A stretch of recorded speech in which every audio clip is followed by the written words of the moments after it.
is LBC from Global, leading Britain's conversation with Nick Ferrari at breakfast. Ring Rees-Mogg. Put your calls to Jacob Rees-Mogg now. 0345 6060 973. This is LBC. Good morning to you. 3 minutes after 9 on Monday, October the 15th. Now, roughly every other Monday, I get up in the morning with joy in my heart and a spring in my step because I know I'm going to be meeting Jacob Rees-Mogg, who's coming in to take your calls. But it was an even mightier spring in my step and a heart almost bursting with joy as I studied this morning headlines, because I thought, apart from perhaps Theresa May or Michel Barnier or Jean-Claude Juncker, if he's off the brandy, who better could I have in to talk about exactly what's going on than Jacob Rees-Mogg? So before I introduce him to you, let me just run through some of the headlines. I must start with the Times, of course. Brexit talks break up amid impasse over Irish border. The Guardian, setback for May as Irish border issue derails Brexit deal talks. The Telegraph, there's the word again, May puts brakes on customs union deal. The Express, half of Cabinet in threat to quit over Brexit. Jacob Rees-Mogg, you chair the all-important ERG. What the heck is going on? Good to see you as ever. Well, thank you. It's always good to see you. And as I said when I arrived, it was a delight to see a very large poster of you on the side of the A4 as people come into central London. I think there should be more of these. Well, we'll split the next one. You and I will get... Actually, perhaps not, Jacob. We'll see how that goes. I might do a station a great disservice there. It's absolutely the crunch point for the negotiations, and there are three remaining issues. Ireland is one of them. The money is the other, and the customs union is the third.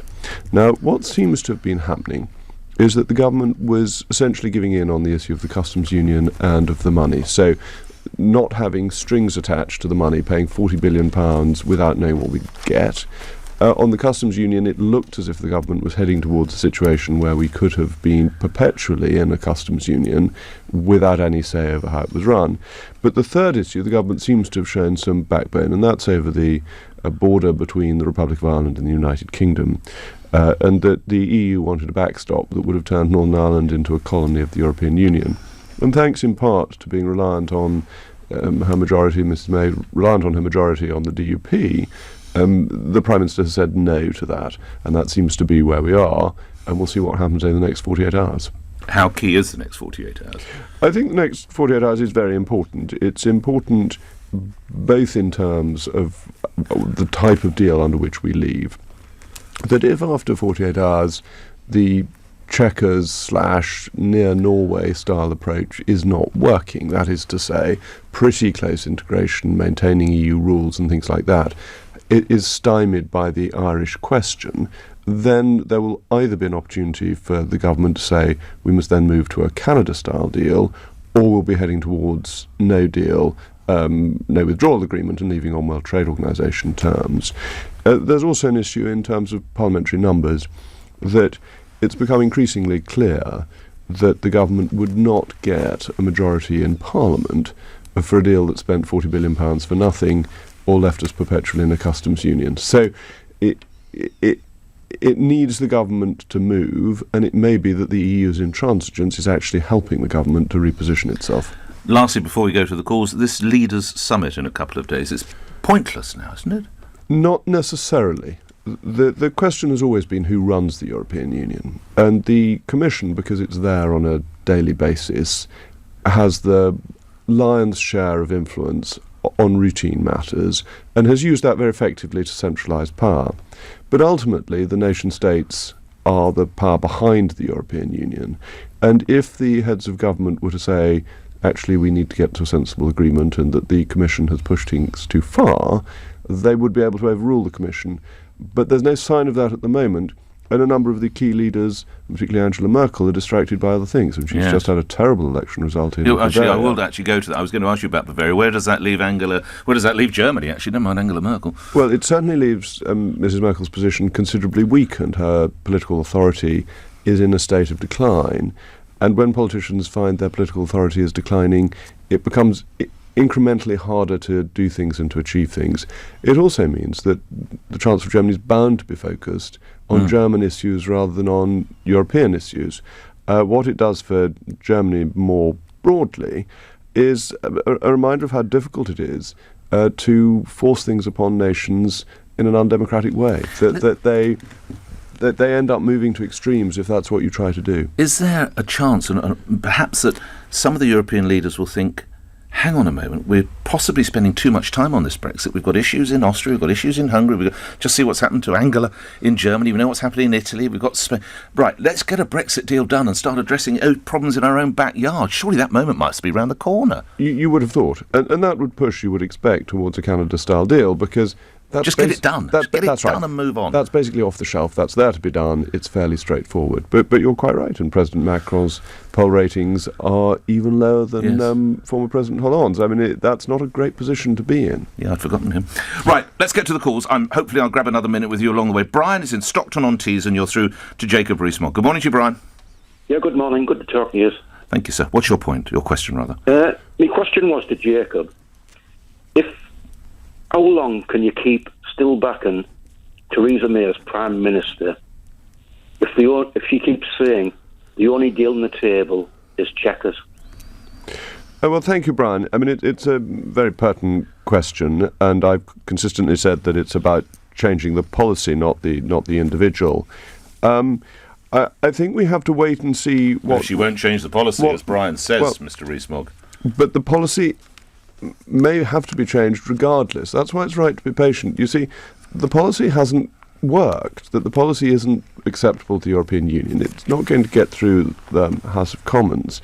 So I think the pressure to move the policy on is very considerable, and that the policy of Chequers will not be the basis on which we leave the European Union. And as in other areas, I have considerable confidence in the Prime Minister. I'm very happy to carry on supporting her. But if Brian, your point is, at what point, presumably, as you said, will Mr. Rees-Mogg say we have to... How much longer do you give her? Yeah, you won't. She hasn't changed the policy, i.e. we must change the person. Mr. Rees-Mogg. She said, Nick, it's the only thing she has on the table, apart from no deal. But to be fair to somebody in a negotiation, you have to say that what you're offering is the only thing on the table. You can't say, oh, and by the way, I've got lots of other things up my sleeve just in case.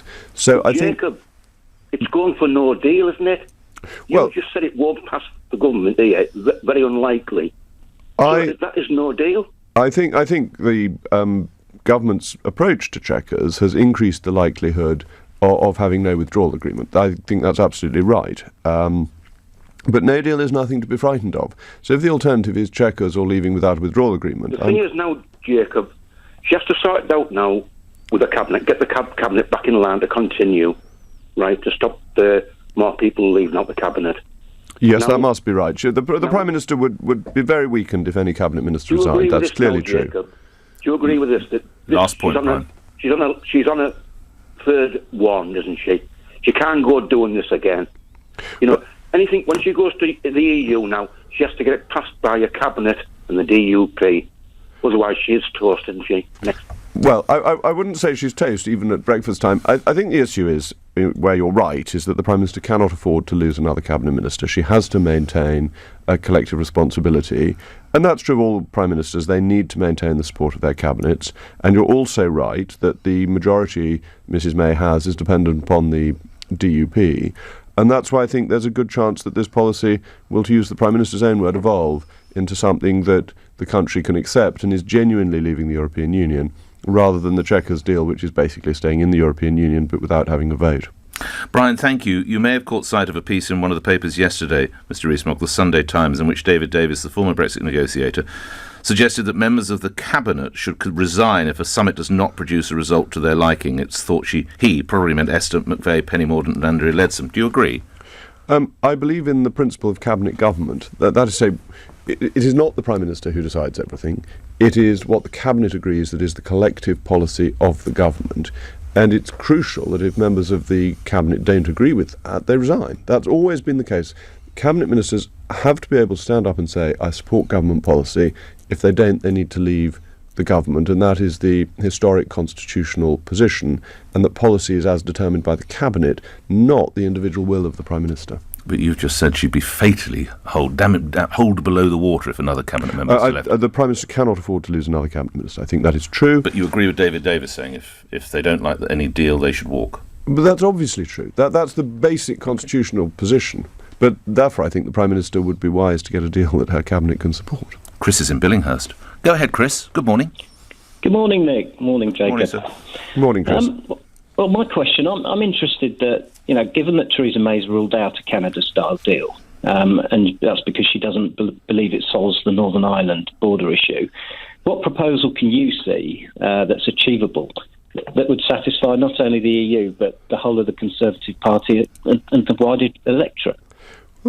Chris, Not possible, is it? it's a very important question. Why is the Canada deal not popular with the Prime Minister? And I think the reason is twofold. The first, as you rightly say, is the Irish question. The European Research Group, which I chair, has put forward proposals to meet the concerns of the European Union on the integrity of the single market and to show how the border between Northern Ireland and the Republic of Ireland can be at least as good as the EU's other borders with third countries, of which I think there are about 30, to make sure that what goes on there doesn't affect the integrity of the single market, including allowing officials representing the EU, employed technically by member states, to inspect things in the United Kingdom, to make sure that companies exporting to the EU met the EU's rules. And that was in an article by Ian Duncan Smith. And the effort there was to try and provide an answer from the EU's point of view. And I think it's a pretty good answer, and certainly the basis for a negotiation to deal with the Irish question. The second point is that the Prime Minister promised frictionless trade on leaving the European Union. And I think that's unrealistic, that we've got to recognise we are leaving the European Union, and therefore the situation will be different. And there is anyway some friction in trade already in relation to VAT returns and different excise duties on particular goods. And the question is to minimise friction, not to have no friction at all, because that was never a realistic proposition. Chris, a response from you? Well, I don't disagree, and I think that's a practical way forward. But the reality is that the deal's off the table. Canada-style deal is not being discussed. It's not acceptable. So my question again is, what's the alternative? What would satisfy the ERG, me as a Leave voter, and the Conservative Party? Canada is on the deal from the EU's point of view. They've offered the best trade deal they've ever done with any third country, with no tariffs and no quotas. And I think we should welcome that and build on that. So it's only off the table from the Prime Minister's point of view. And I think she'd be well advised to put it on the table, which would be acceptable, as you put it, both to Leave voters and to the ERG. The alternative is we leave without a withdrawal agreement. We have £40 billion extra of taxpayers' money in our pocket. We have some difficulty next March. I think it'd be foolish of me to say that there would be no transition issues. There definitely would be. Whether they're queues at Dover or whatever, there would be some difficulties. But these would be overcome as we would begin to trade with the EU on a perfectly normal world trade basis, and would be an interim stage to a much cleaner and quicker Brexit. It's not an advantage-free proposition. Chris, thank you. Talking about queues at Dover, when you heard, as I'm sure you did last week, that there's suggestions that the M26 could be turned into some sort of giant lorry park, did you A, think, yes, Europe will hear that and they'll realise that we mean business, or B, oh dear God, we're going to have a lorry park in the middle of Kent? Or did you think a bit of both? Well, I think you've got to make preparations for the worst case. That's what wise governments do, and the government should have done it earlier, to be straightforward about it, that you don't expect the worst case to happen, but you need to be ready in case it does. So I think it's intelligent planning. I imagine many of your listeners were very upset to hear that there was a risk to the price of caviar in one of the notes that came out from the government, which seems to be an issue troubling our bureaucrats, that they are fearful that their supplies will be a little bit more expensive. That one passed me by, but it leads me neatly into the subject of food. Are you part of the 2-day, and it's reported in the Times, so it will be true, the 2-day charm offensive that will begin with a series of lunches and dinners for Brexit-backing MPs? I was very kindly invited, but on a day that I couldn't go, I had another engagement. So you won't be attending this attempt to woo you? Look, I've held my views on Brexit for quite a long time. A fine dinner, however great the wine, even if it were the bottle that's just sold for over £500,000, would not change my view on Brexit. It's what you have to swallow after the meal, is it? That's the problem. That's how Andrew Bridgens put Yes, it, and I think that's a very good line. It's a nice line, isn't it? Right, let's go to other matters, because you have the ability to put all sorts of questions to Rees-Mogg. He's across world affairs as well. And David in Paddington, you're taking us elsewhere in the world, I think. David, good morning. You're on the radio.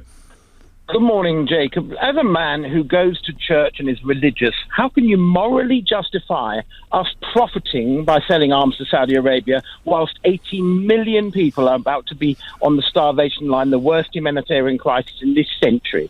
In the Yemen, I think you refer, don't you? Yes. Yes. In Yemen, of course, yes. OK. Stay on the line, David. Jacob Rees-Mogg. David, thank you for the question. Our relationship with Saudi Arabia is one of the hardest issues to deal with in terms of foreign policy, but both morally and practically.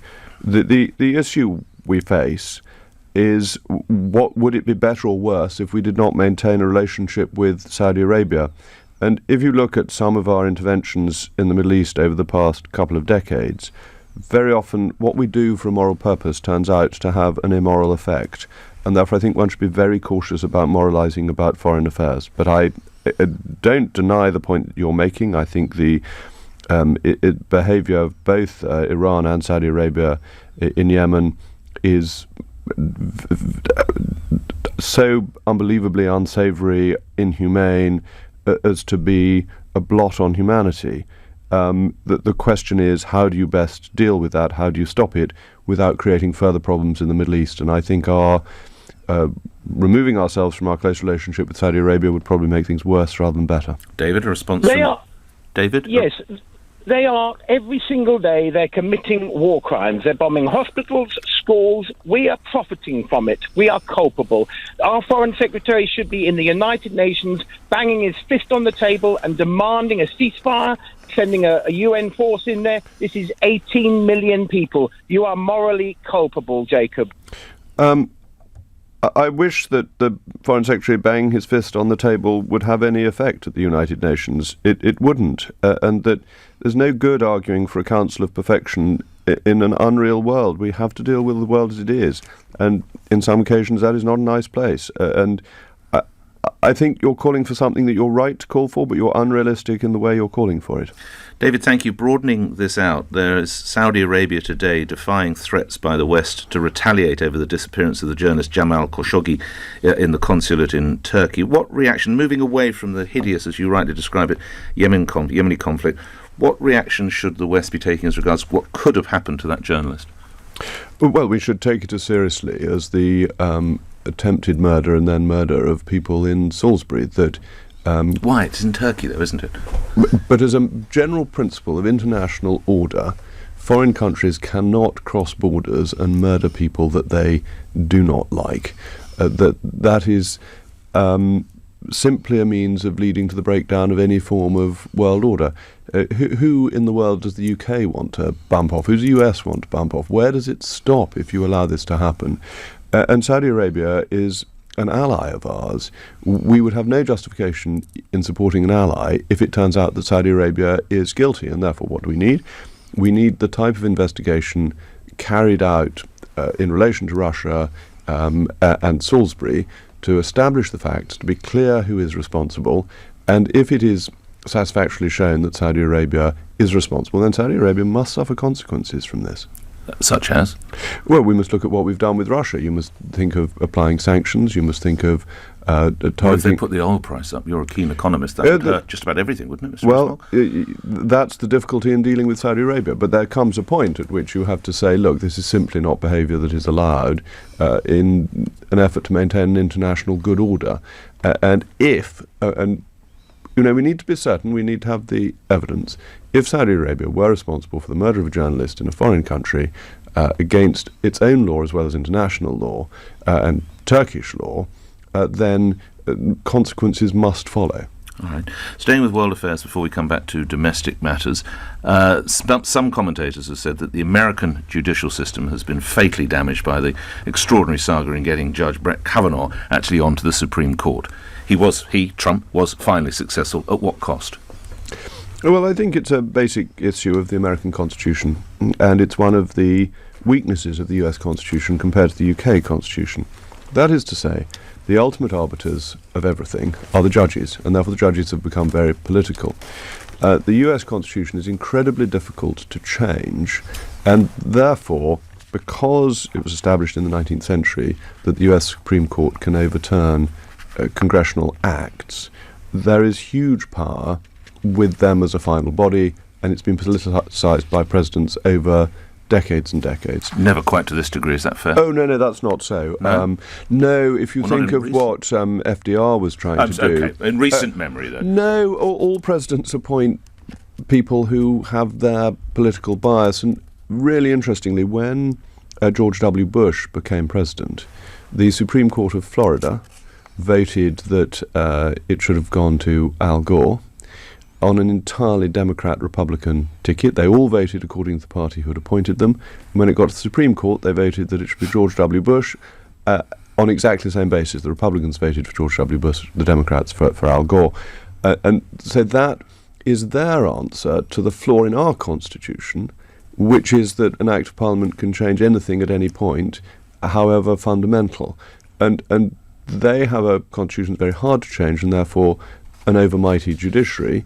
We have a constitution that's very easy to change, but therefore a government can do fundamental things in a 5-year period without any safeguards.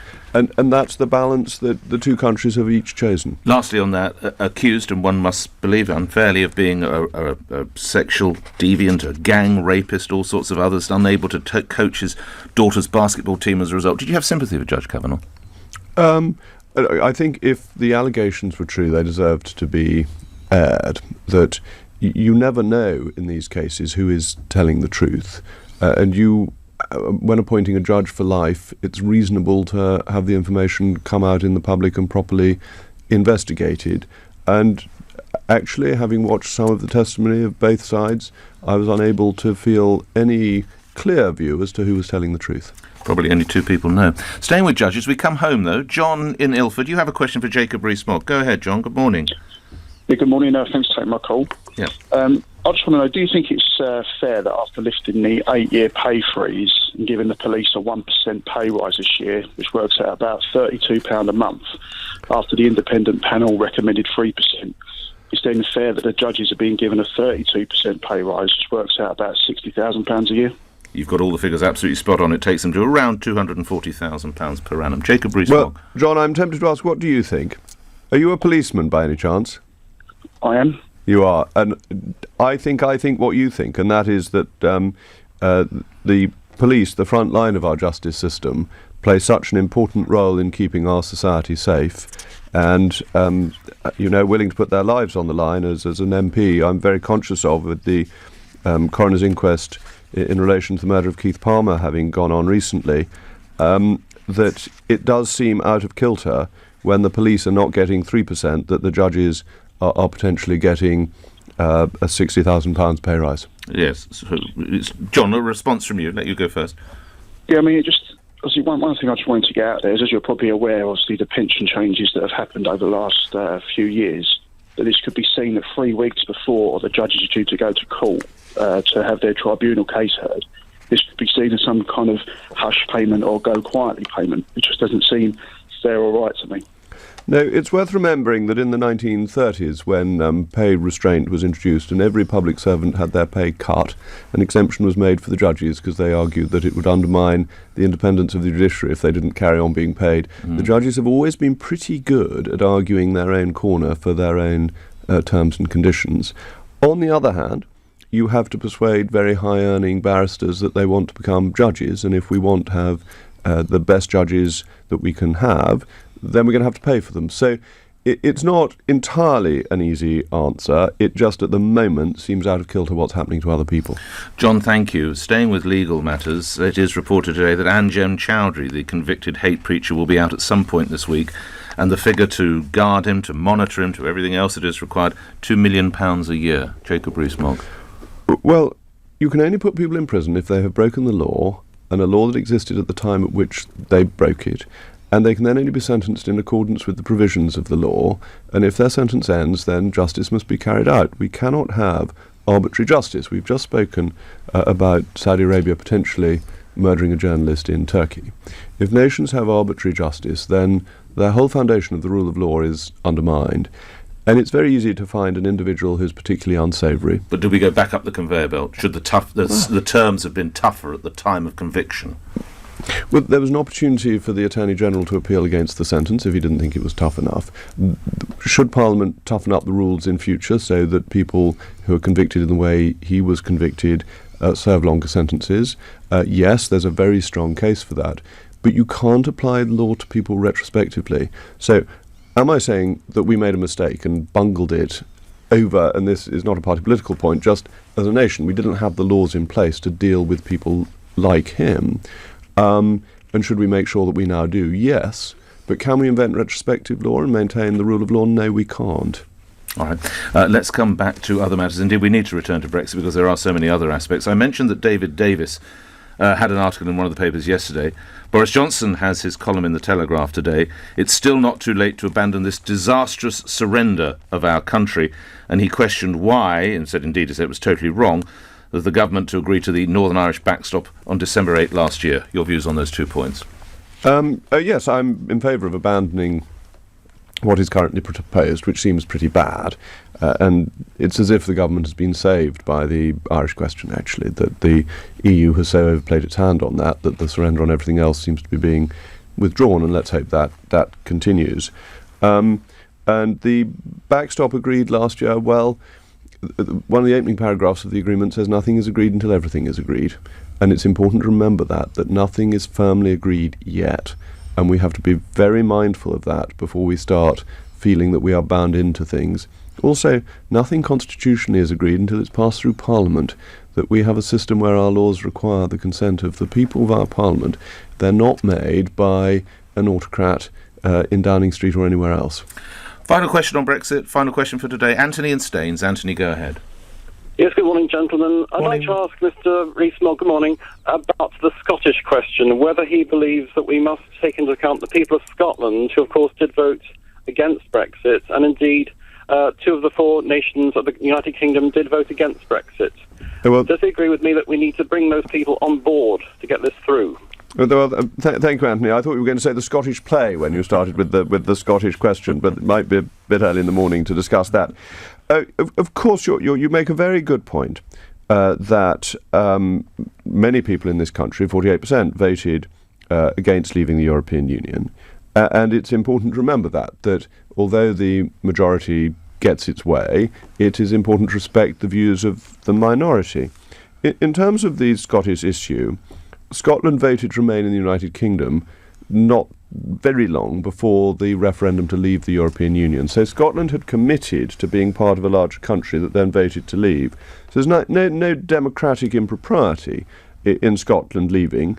And what I think it's important to do is to show the benefits of leaving to the people of Scotland, and some of that may come through, for example, fishing, where most of the fishing waters of the UK are Scottish waters.